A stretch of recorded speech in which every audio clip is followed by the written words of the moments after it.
Okay, friends, now the second part of this lecture on education.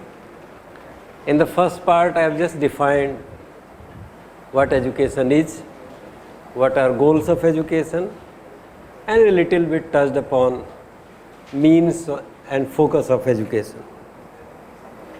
How do sociologists look at the relationship between education and society?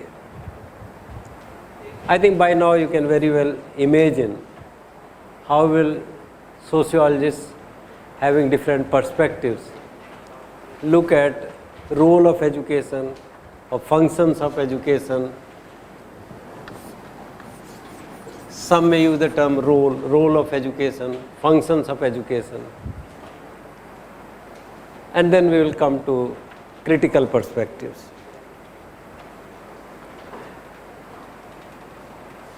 Obviously, if by definition education means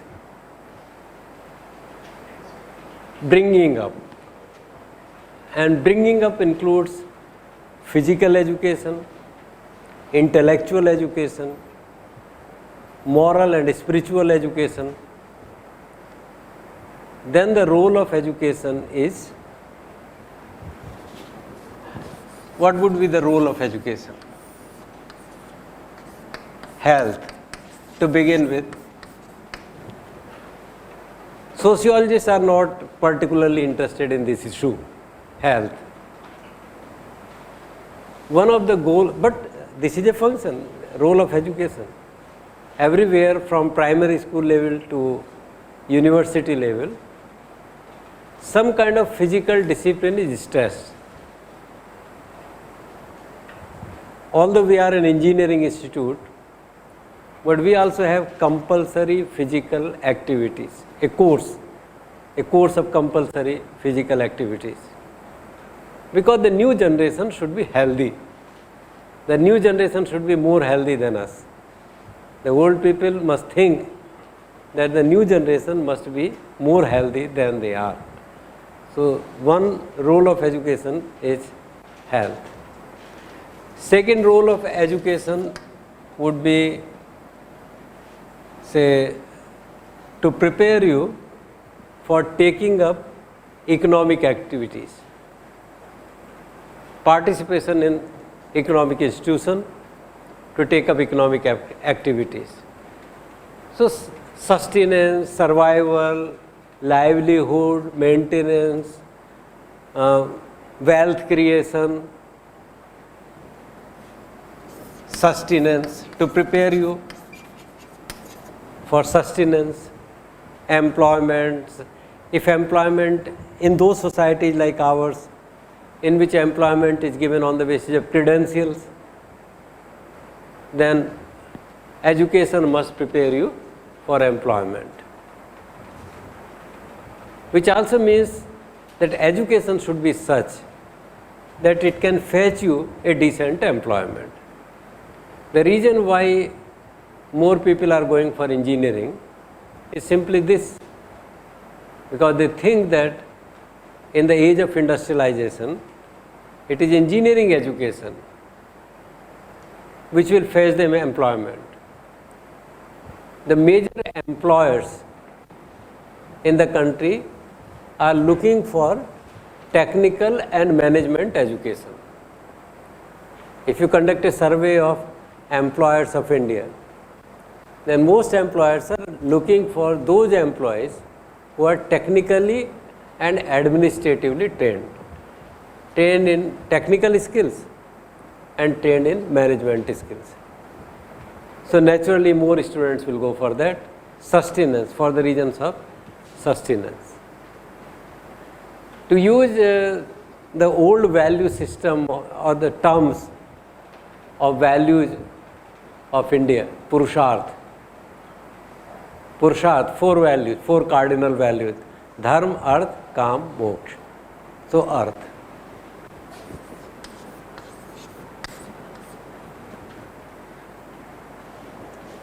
Health is necessary for everything. A sick person, a person suffering from debilitating disease can neither attain earth or sustenance nor dharma or moral merit, nor moksha. Health is the basic requirement for everything. Dharma, earth, calm. This can be seen as sustenance also, pleasures, so that you enjoy quality of life. You live a good quality of life. Calm. To use Indian term again, calm. Education should prepare you to have good quality of life. Say calm. Fulfill your desires. अच्छे कपड़े पहने, अच्छा घर गृहस्थी हो, घूमे फिरें, बढ़िया car हो, सब एंजॉय करें लाइफ. टूरिस्ट बच्चों को लेके टूर करने जा सकें. उसके लिए हेल्थ की भी ज़रूरत है, सस्टेनेंस की भी ज़रूरत है. पैसा होगा तभी तो जाओगे. आपकी पत्नी कहेगी हमको जापान घुमा के लाओ. अब आप if you are not in sound health और if you can not travel तो you can not take her to Japan. अगर पैसा नहीं है then also you can not take her to Japan. और अगर आप लड़ते रहते हैं पत्नी से then there be no motivation to take her. तो ये सब पीस ऑफ माइंड, थोड़ा बहुत वो सब जरूरी. Peace, mental peace. You must develop the ability to remain in harmony, peace.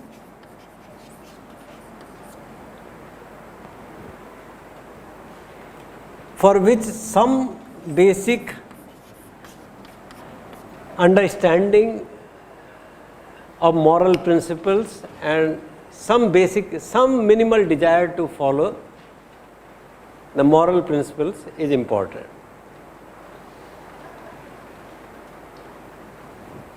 If the goal of life is to attain liberation, wherever the goal of life is to attain liberation, I think you call it by any term, but liberation will remain one important goal of people in all ages to come. People will not be happy with self-definition of the kind that at some time I was born, I did this in life, and at the age of 70, 80, or if life can be prolonged to 200 years, then at the age of 200 you die. You will not be happy merely with this. You want to believe that there is a connection between you and the universe, and there is some kind of continuity. And with that feeling of relationship with the universe, you want to live the present life. Then only actually this peace, harmony, quality of life can be attained only when you have this kind of connection. Otherwise Buddha will say that, Buddha or Sankhya yogis or anyone will say that unless you understand that connection, it will be difficult to maintain good quality of life in this life also. But sociologists are more concerned with social control, education. Now I am going more towards sociologists like Emile Durkheim. Sociologists will say that the role of education is social control. You want to control society, you can control them by force, by police, by law, or you can control by education. If people are educated, and as Gandhiji said that education means respecting others as you respect yourself. If such values have been internalized by people, then there will be very little conflicts, no war, no violence, no disharmony, no disintegration, no hatred. Though it can be debated whether for harmony, integration, peace, quality of life, direct control through police or law is more effective, or indirect control through education is more effective. But some people may say it is 80-20, some will say it is 70-30, some will say 20-80. That is not the point. But the role of education, which controls members of society indirectly, by making them interiorize or internalize the values and norms of society. Internalization of values and norms is an effective way and is important for harmony, integration of larger society.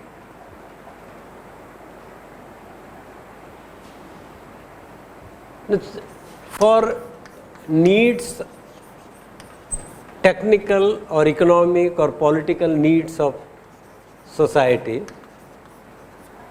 also education is important. If the country needs engineers, we must provide engineering education. If the country needs liberal arts, during the British period,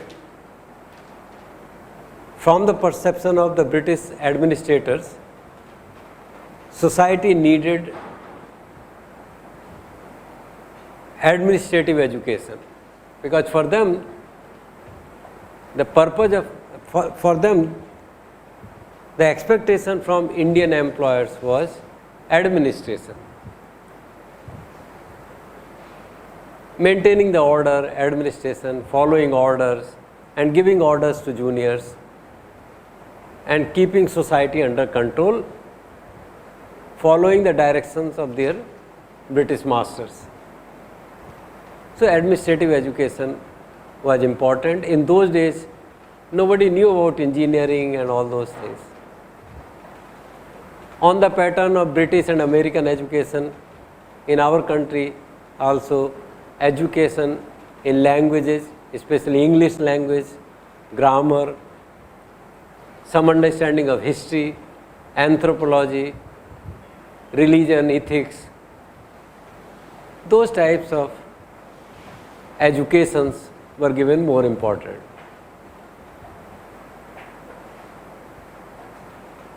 If you ask, if you conduct a survey or ask your parents that in their parents' generation, in your grandfather's generation, who were the most effective and most respected persons in your town or village among the educated people, they will say, the names they will give, most likely they are scholars of native language, Hindi, like Hindi, Tamil. Respect of scholars of English was above the respect of scholars of native languages. So in your town, small town, in parents, grandparents' time, your cities were small towns. So in the town, somebody who was MA in English, maybe there were only 1 or 2 persons of this type in the whole city or town. They were the most respected people. English was required. Law, if there were 1 or 2 advocates or lawyers, they were most respected.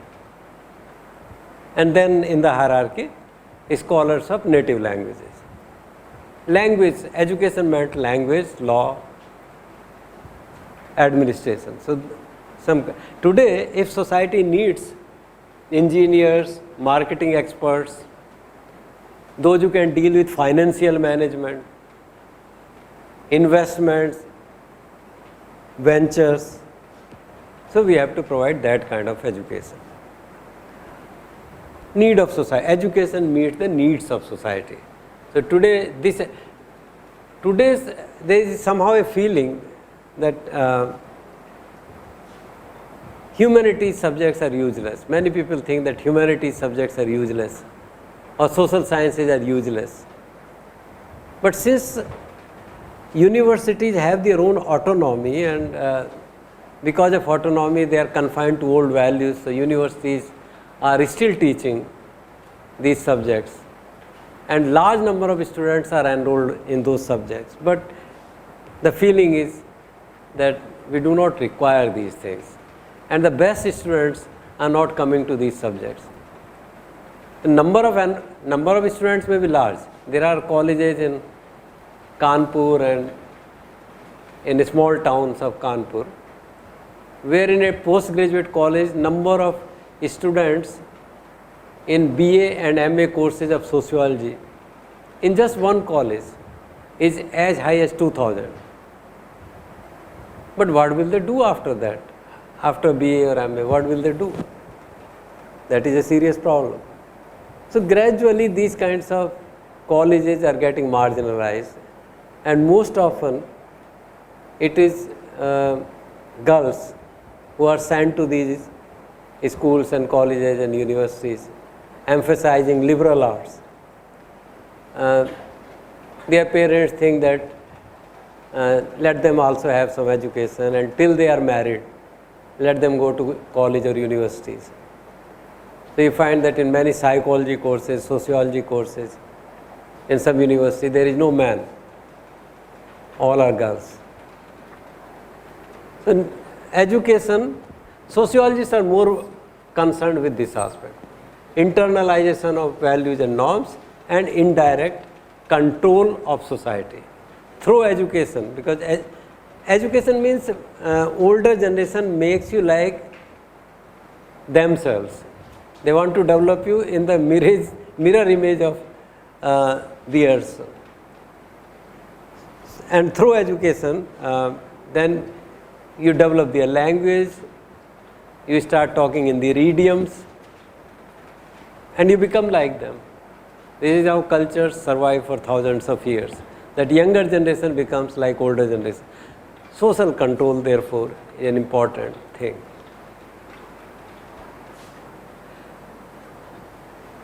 So this is one kind of thing, you can, let us call it A, from sociological perspective, social control, social integration. Social control will lead to social integration.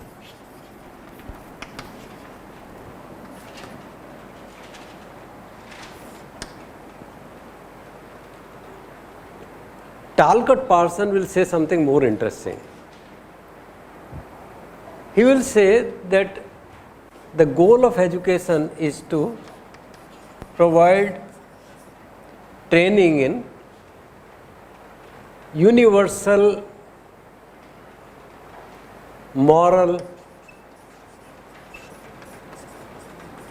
area, universal, to make you universal. When you are trained, suppose there are no schools. In a country like ours, there are no schools and colleges.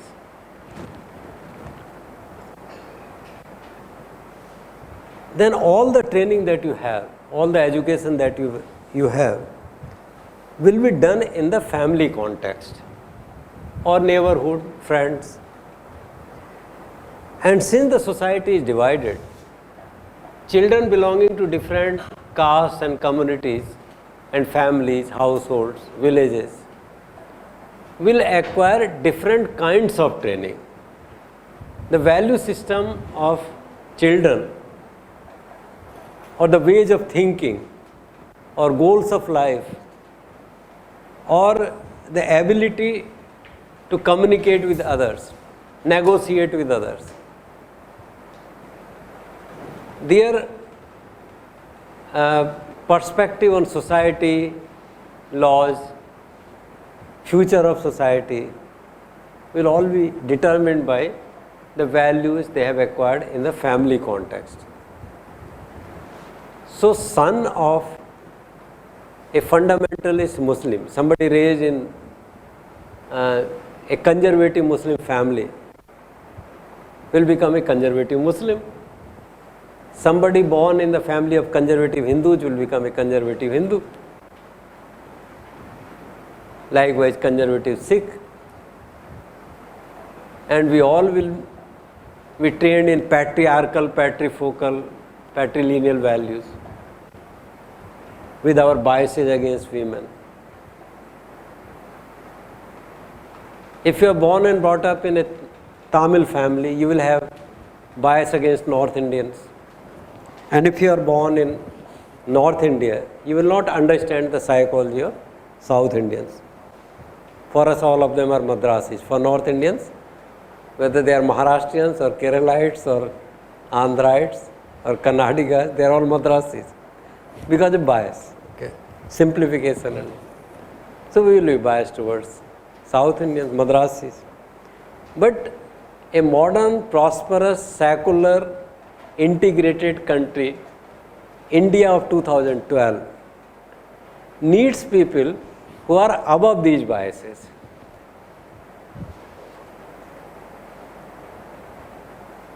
You see, in old days, when the whole life was confined to your community only, most people died in the village in which they were born. And on very few occasions, maybe marriage or some festival or pilgrimage, they left their village. And for marriage and festivals and celebrations, ceremonies in the family, large family, kinship, when they traveled small distances, a few kilometers. But today, for the reason of employment and other reasons, you travel the whole country, worldwide. Now movement has become worldwide. So to travel, to get employment, to look for employment in the other parts of the country, and to work at a workplace with diverse culture. You are born in Mathura. For education, you have come to Kanpur, or maybe in between, from Mathura you went to Kota for JEE coaching and then come to IIT Kanpur. And after graduation from here, you go to Chicago for higher degree and come back to Bangalore for settling down, at least for some years. Now, unless you are trained in more universal value framework, you will not be able to survive in the new system where you have to interact with diverse people. People belonging to different ethnic groups, different cultures, males, females, young, middle-aged, old, healthy, sick, people with disabilities. You may have to work with people with disabilities. If there is no person with disability in your family, in your household, you may develop certain biases toward disabled people. I know that those who are not exposed to, or those who have never interacted with disabled people, they develop a fear, anxiety and awe to interact with disabled people, physically challenged people. But at the workplace today, because of diversity of culture, you will be interacting with a lot of them. So unless you are prepared from the beginning to treat them also as human beings like you, you will not be comfortable. So when we meet in because we are worldwide now, there is a desire to create a more humane society where all are seen as human beings, and schools and colleges, education will do this.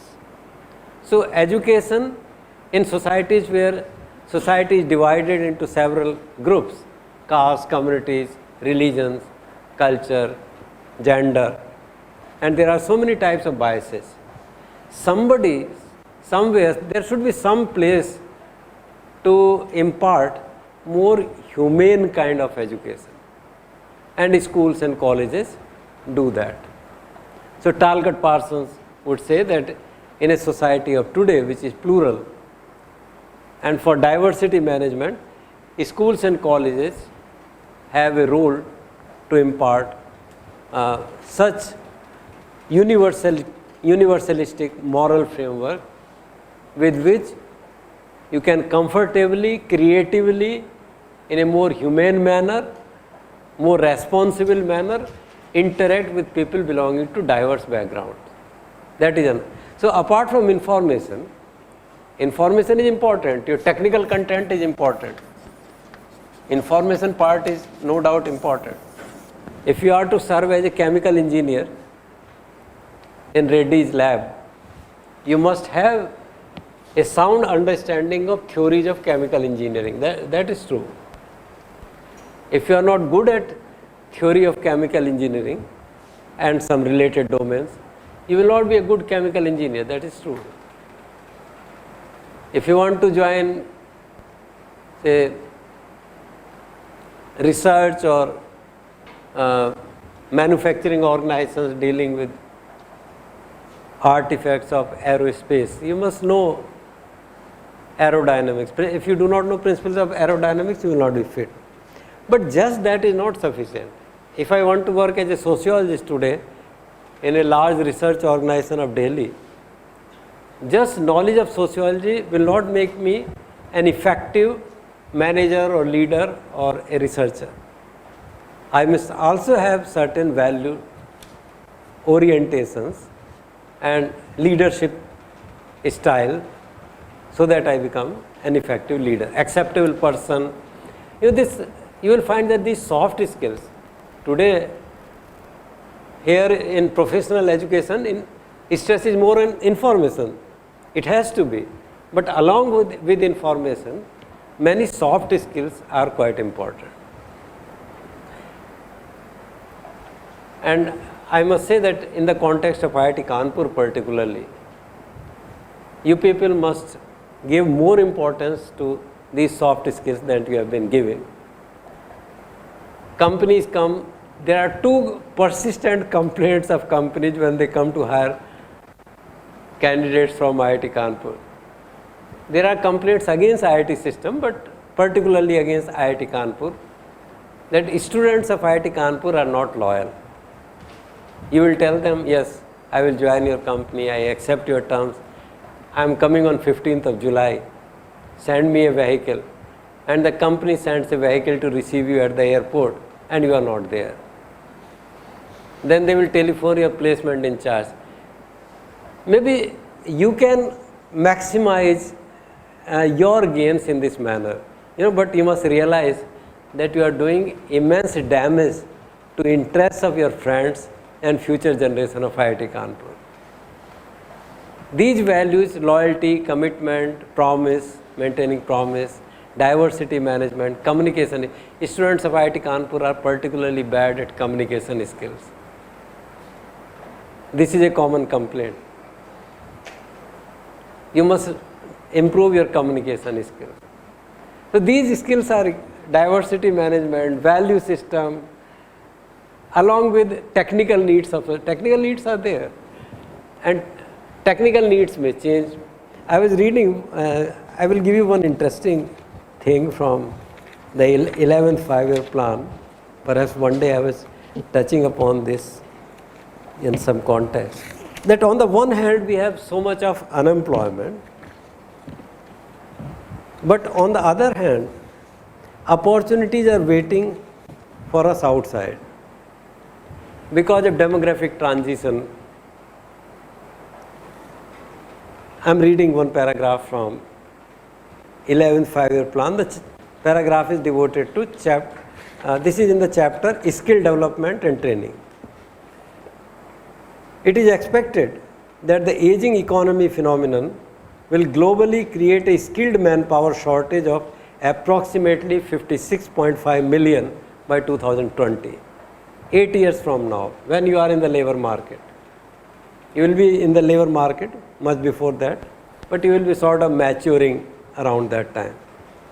So it is expected that the aging economy phenomenon will globally create a skilled manpower shortage of approximately 56.5 million. 56.5 million means 5.6 crores by 2020. And if we can get our Skill Development Act right, we could have a skilled manpower surplus of approximately 47 million. In 2020, we will have 4.7 crores youth, more than our internal national economy requires. That means they will become unemployed. But actually they should not become unemployed, because in the industrially advanced countries, there will be a shortage of 56, much bigger shortage. There will be a shortage of 56.5 in US, Germany, China. In China also is going to have shortage of manpower. In all the industrially advanced countries to which you would like to go after your basic training in India, will have shortage of manpower. And India will have a surplus of 47 million, 4.7 crores. So in an increasingly connected world, where national frontiers are yielding to cross-border outsourcing, it is not inconceivable of skilled person power. Not inconceivable that within a decade we can become a global reservoir of skilled person power. We will be a large reservoir of skilled person power. As it is, we account for 28% of graduate talent pool among 28 of the world's lowest cost economy. Now they have also given a figure which shows which countries will have surplus and which countries will have deficit. All the developed countries will have shortage. The countries which will have surplus are India, Pakistan, and some other small countries. Numbers are also very small. Japan has shortage, UK has shortage, Ireland has shortage, US has shortage, Russia has shortage, France has shortage, Spain has shortage. All the developed countries where you would like to go will have shortage of manpower.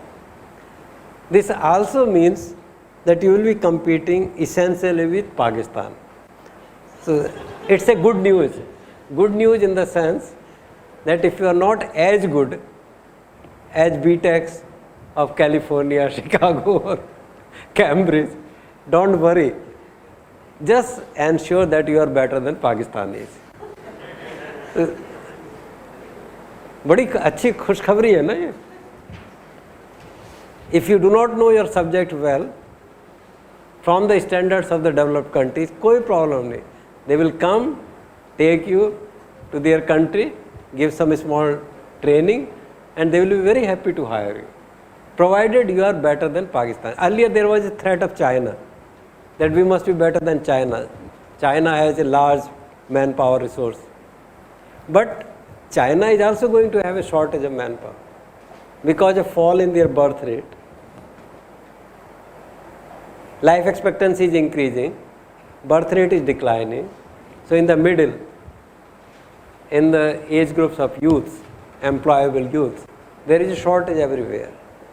As long as you are better than Pakistani, so through Facebook or otherwise interact with some Pakistani graduates and try to know how much they know, what kind of value system they have, and what kind of technical, management, financial, administrative, communication, soft skills they have.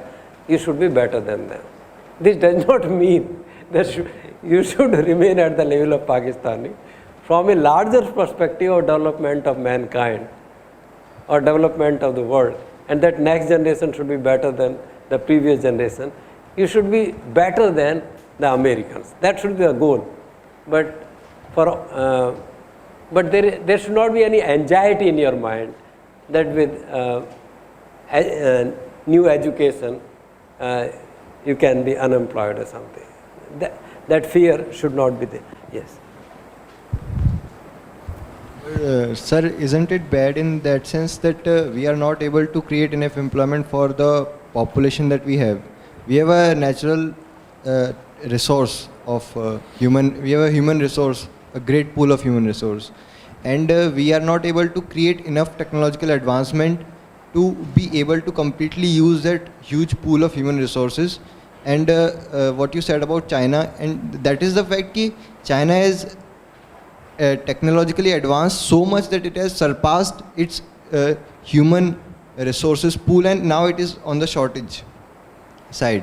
While we have not been able to technologically advance so much to be able to use our human resources to the max, and that pool is now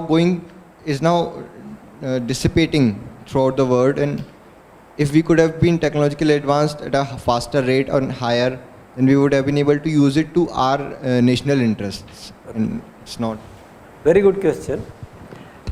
Friends, when these planners do this kind of exercise, they are based on projections. And what you are saying that ideally we should be able to employ all our technical manpower inside.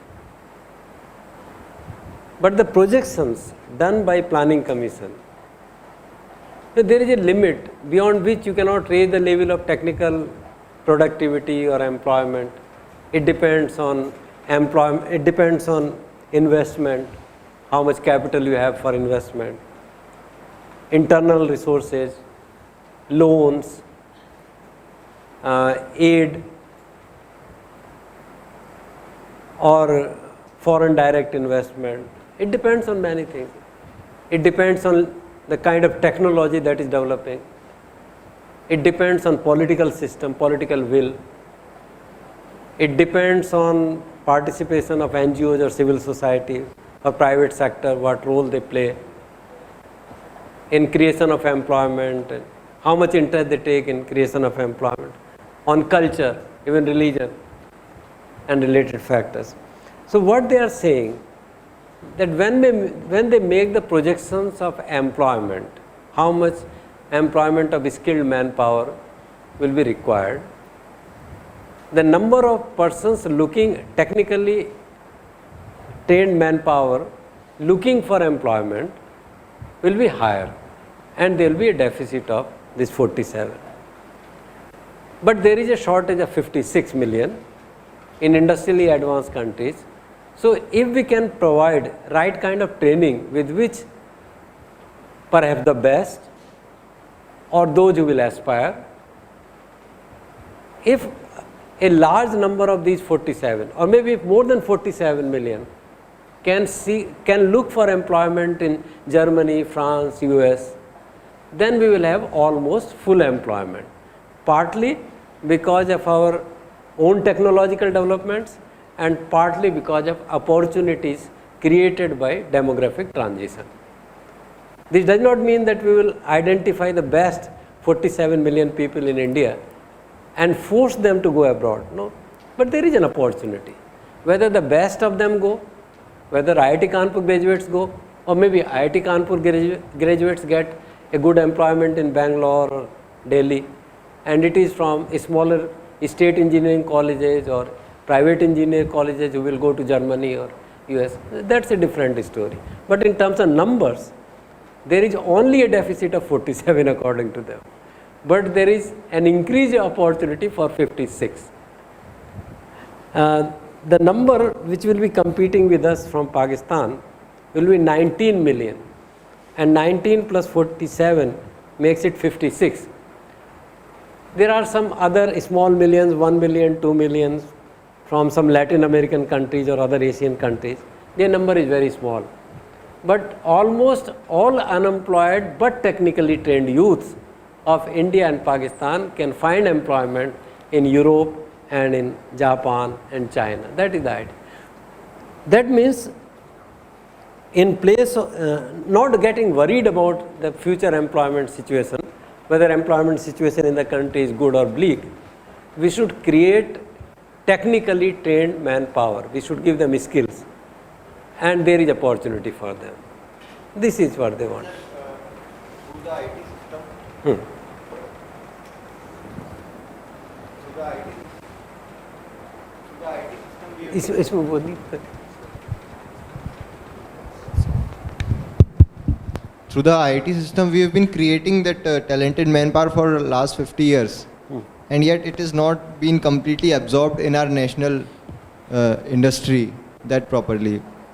And even if we believe the projections that 46 million people are going to be unemployed in India by 2020, the numbers are going to be much higher than that, because if they are,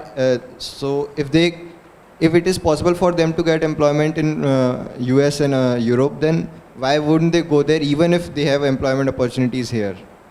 So numbers are going to be higher than that. See, as far as the present is concerned, this is the result of the past. And in the past, demographic situation, economic situation, technical situation, industrial situation was not same, it was different. So we are in this situation in which we are. Future will be different. They are talking of 2020, when because of demographic transition taking place in those countries and also taking place in less developed countries, a new situation will be created. This was not the case earlier. So now there is an, it's called demographic window. For nearly 20-25 years, youths of developing countries will have tremendous opportunities provided they are technically trained. This is what they want to convey. It's a new situation. Maybe in the future, we will also have a shortage, because we are also passing through demographic transition. A time will come when India will have to compete with the US, in the sense that India may make very stringent laws regarding emigration, because India itself will need youth, technically trained, qualified youth. So India may put lots of restrictions on emigration of technically trained youth. But that situation will come, say, 40-50 years from now. So the situation keeps on changing, and accordingly requirements of education also keep on changing. So like the point is that these functional sociologists will look at the relationship between education and society in a positive manner.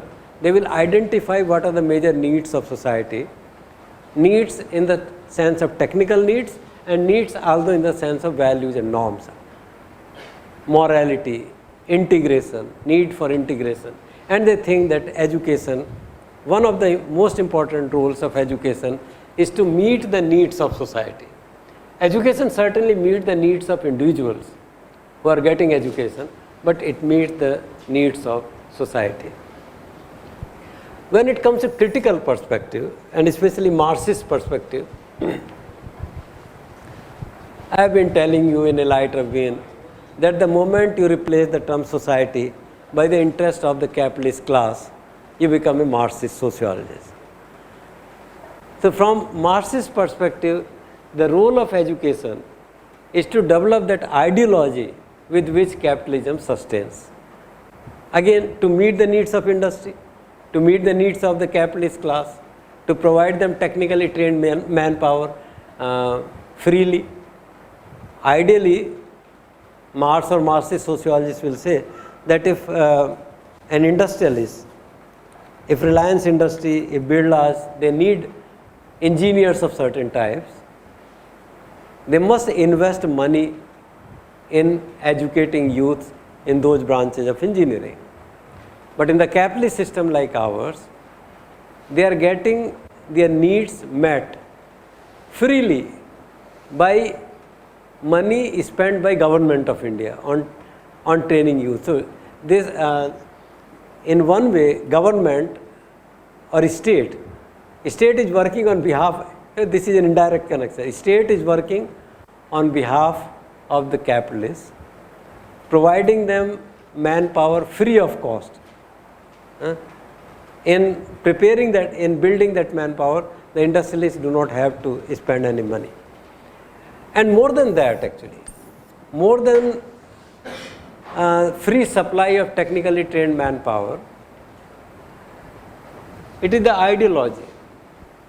From Marxist perspective, the ideology or the idea, general ideas, beliefs, values that our youth coming from IIMs, IITs, ISCs, central universities have are all in the interest of promotion of capital. You know, elitism,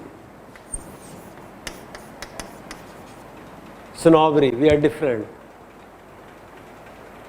And this system creates such a disbelief in society. These days lots of comments are coming on proposed changes in JEE system. And even ordinary people believe, ordinary masses believe that yes, JEE should not be tampered because IITs are different. IITs are different, they are great, and IITians are great, IIT students are great, and therefore they have to be treated differently. So this idea, for Marxists, this idea that IITs are great, IITs are established under a separate act of parliament, and students of IIT are great. Nobody says that teachers of IIT are great, but students of IIT are great. And these students of IIT must be treated differently, and therefore the admission procedure on the basis of which we are selecting the best candidates from the country should not be tampered with. People are in support of IIT faculty on this account, not because they respect IIT faculty or they trust IIT faculty. IIT faculty are ordinary. But the admission system which selects the best youth from the country should not be tampered. We create such an ideology. So those who are not from IIT, they accept that, it's like those who are not from IIT system, engineers who are not from IIT system, engineers from Pranveer Institute of Engineering, they accept that they are not good. I am a Shudra, I cannot be as good as Brahmin.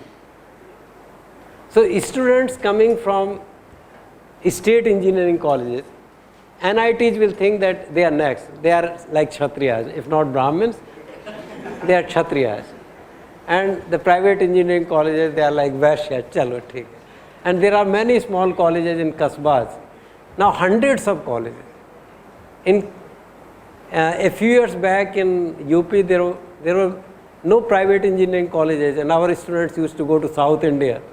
South Indians made lot of money from North Indian youth. But now the number of colleges, professional colleges in UP itself runs into thousands. And there is a hierarchy. So we create an ideology. This ideology is common to all. This is IIT students will think that they are great and they are entitled to 50 lakh a year. And NIT wala, they will think that we are not as great as IITians, but we also deserve some 10 lakh or something. They will be happy if one of their students gets 15 lakh. And then private engineering, theek hai. But we also should get some employment. So then Infosys will go and give them employment for 3 lakh, 3.5 lakh per year. They are happy. But this leads to highly unequal, wasteful, inefficient and exploitative system. Marxist sociologists will say that this leads to inequality, this leads to a wasteful system, this also leads to disintegration, disloyalty, a distrusting system. So that will be a bad aspect. Marxists will say that this is not good. This inequality, and the other day I gave you the example of that since we live in a capitalist system, a system of unequals. So educationists and education are less concerned about imparting education than with grades. Students are more concerned with grades. Grades are the ultimate thing. Teachers are also more interested in grades. Teachers think that their job is to classify students into A, B, C, D category. जैसे फल वाला सुबह को बहुत सारे थोक में फल खरीद के अलग अलग बास्केट बनाता है, A ग्रेड का, B ग्रेड का, C ग्रेड का, और फिर बाज़ार में लेके जाता है. ये एप्पल 150 रुपये किलो, ये एप्पल 100 रुपये किलो, 80 रुपये, 40 रुपये. तो our teachers are like those fruit sellers, and students are like those fruits which come to them in thok, in wholesale market, and then by classifying them into A, B, C, D category, we supply them to our customers. This kind of ideology that some are A and some are D, Marxists will say, Marxists, humanists, all critical thinkers will say that we are all alike. We all have the same potential. Physical, mental, spiritual, moral, we all have the same potential. And a system must be created in which all in new education policy there was a word all. A system must be created in which all have the opportunity to realize their physical, cognitive, spiritual and moral development to the fullest extent. Marxists say that education is linked with ideology of the bourgeoisie. And this ideology will be reflected everywhere. This ideology will be reflected in economic thinking,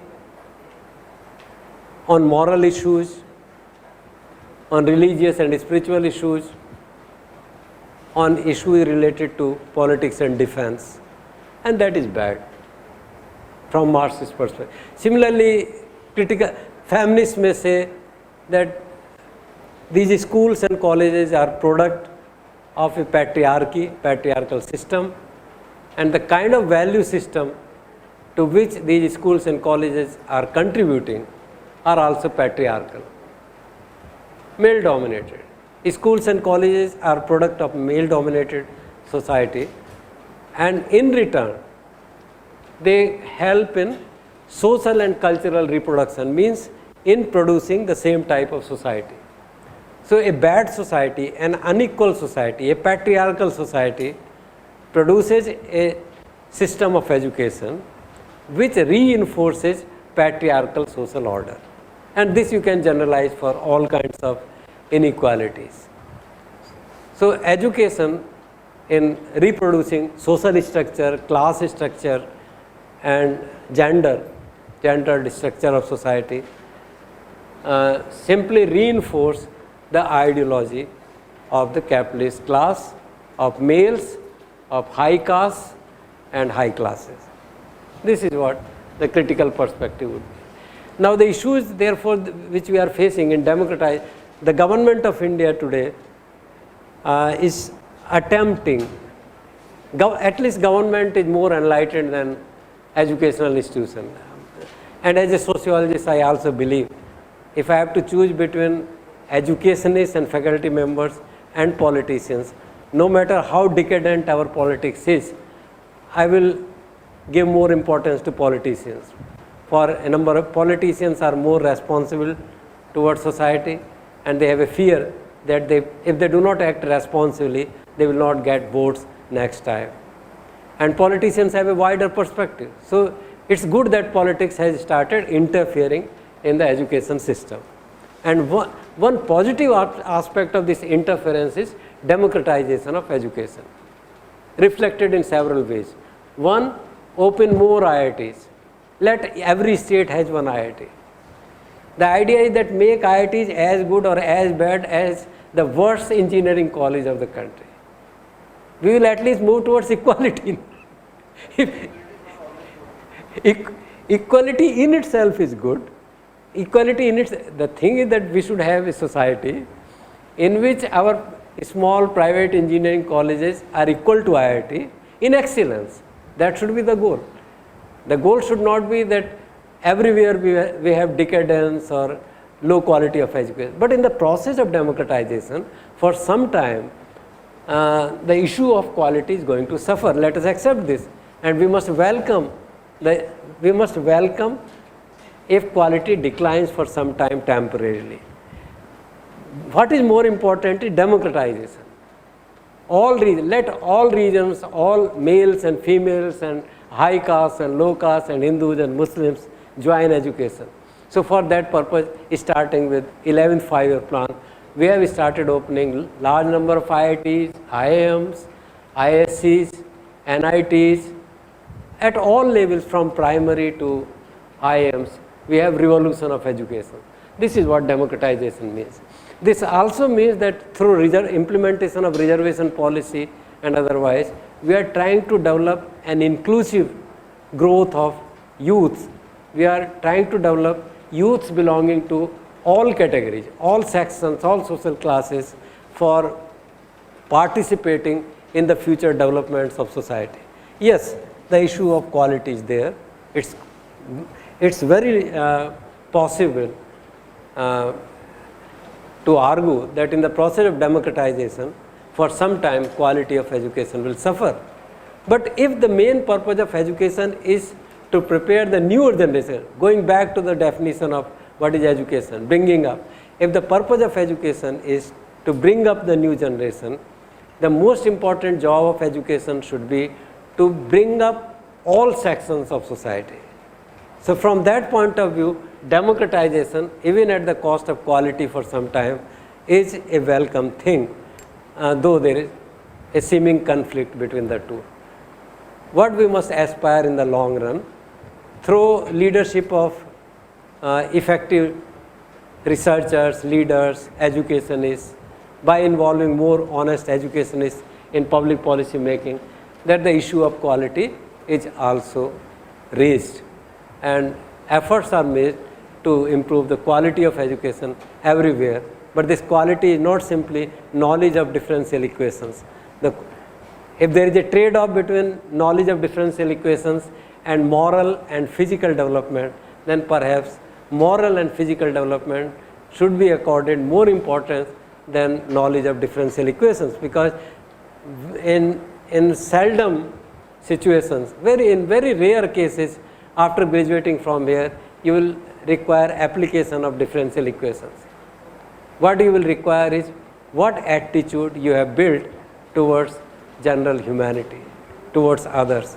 And therefore, the issue of deterioration in quality of education in a larger perspective is not so important as making education inclusive of all sections of society.